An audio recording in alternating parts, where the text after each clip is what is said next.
প্রিয় দর্শক, মার খাওয়ার পর শাস্তি পেলেন বাংলাদেশের টাইগার রবি।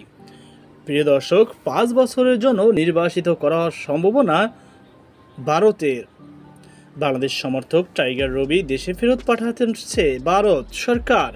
মেডিকেল বিষয়ে ভারতে এসে খেলা দেখা এবং নির্দিষ্ট একটি সংস্থার প্রচার করার অপরাধে তাকে ভবিষ্যতে ভারতের ঢোকা থেকে 5 বছরে নির্বাসিত হতে পারে বলে জানিয়েছে তারা। প্রিয় দর্শক, সংবাদটি অনলাইন আনন্দবাজার থেকে নেওয়া হয়েছে। প্রিয় দর্শক, তারা লিখেছেন, কানপুর টেস্টের প্রথম দিনে দর্শক আসনে অসুস্থ হয়ে পড়েছেন বাংলাদেশের সমর্থক টাইগার রবি। প্রথমে দাবি করেছিলেন তাকে কানপুরের জনতা মারধর করেছেন, পরে সেই দাবি থেকে সরে আসেন। রবিকে এইবার দেশে ফেরত পাঠাচ্ছে ভারত সরকার। মেডিকেল বিষয়ে ভারতে এসে খেলা দেখা এবং নির্দিষ্ট একটি সংস্থার প্রচার করার অপরাধে তাকে ভবিষ্যতে ভারতে ঢোকা থেকে 5 বছরে নির্বাসিত করা হতে পারে। বাংলাদেশের সংবাদ মাধ্যম সময় নিউজ দাবি করেন, এমনটি উল্লেখ করেন আনন্দবাজার। শুক্রবার রবিকে হাসপাতালে ভর্তি করানো হয়েছে। সেখান থেকে ছাড়া পাওয়ার পর তাকে পুলিশ জিজ্ঞাসাবাদ করে। তাকে ইতিমধ্যে দিল্লি পাঠিয়ে দেওয়া হয়েছে। সেখান থেকে রবিবার ফিরবেন ঢাকায়। বাংলাদেশ সাম্প্রতিক অবস্থার কারণে ইদানিং ভারতের ভিসা পাওয়ার ক্ষেত্রে কিছু কড়াকড়ি রয়েছে, তবে চিকিৎসা ভিসা পাওয়ার ক্ষেত্রে খুব সমস্যা হচ্ছে না। অভিযোগ সেটাই কাজে লাগিয়েছে রবি। সংবাদ সংস্থা পিটিআই এর দাবি, রবির যক্ষ্মা রোগের এই রোগ সংক্রামক এবং জনবহুল জায়গায় থাকা যায় না। সেই রোগের চিকিৎসা করাতেই রবি ভারতে এসেছেন বলে দাবি করা হয়েছে।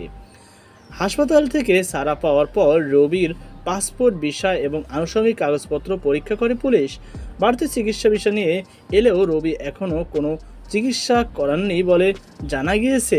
পাশাপাশি গ্যালারিতে নিজের পোশাক ও একটি বিশেষ সংস্থার প্রচার করছেন তিনি, যা আইন বিরুদ্ধে।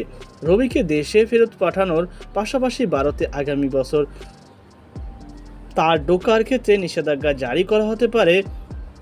রবি নিজেই কিছুদিন আগে একটা সাক্ষাৎকারে দাবি করেছেন, ভারতের হাই কমিশনার থেকে ভিসা পাননি। বাংলাদেশের থেকে মালদ্বীপ গিয়ে সেখানে এক বন্ধুর সাহায্য নিয়ে ভারতে আসার চিকিৎসা ভিসা পান। পুলিশের অনুমান, এই ভিসা নিয়েই খেলা দেখতে এসে তিনি নিয়ম ভেঙেছেন। প্রসঙ্গত, বাংলাদেশে খেলা দেখতে নিয়মিত মাঠে যান রবি। সারা গায়ে বাঘের মতো রং করে বাংলাদেশের পতাকা হাতেই প্রায় মাঠে যান তিনি। কানপুরেও গিয়েছেন। এক সংবাদ মাধ্যমে শুক্রবার রবি বলেছিলেন, পিছন দিক থেকে আক্রমণ করে ওরা। আমার পিঠ এবং তল ফেটে লেগেছে, শ্বাস নিতে সমস্যা হচ্ছে। কানপুরের মাঠে ছিলেন পুলিশকর্মীরা। তারাই রবিকে হাসপাতালে নিয়ে গিয়েছেন।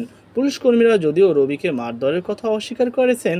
এক পুলিশকর্মী বলেছেন, আমরা আমাদের এক কর্মী রবিকে সি ব্লকে দেখতে পাই। শ্বাস নিতে সমস্যা হচ্ছিল, ওর কথা বলতে পারছিল না। মনে হয় ওর ডিহাইড্রেশন হয়েছে।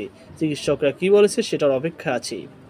তো প্রিয় দর্শক, আশা করি আপনারা বুঝতে পেরেছেন যে মার খাওয়ার পর এখন 5 বছর নিষিদ্ধ হতে যাচ্ছে ভারতের মাটিতে, অর্থাৎ 5 বছর জন্য যেতে পারবে না টাইগার রবি।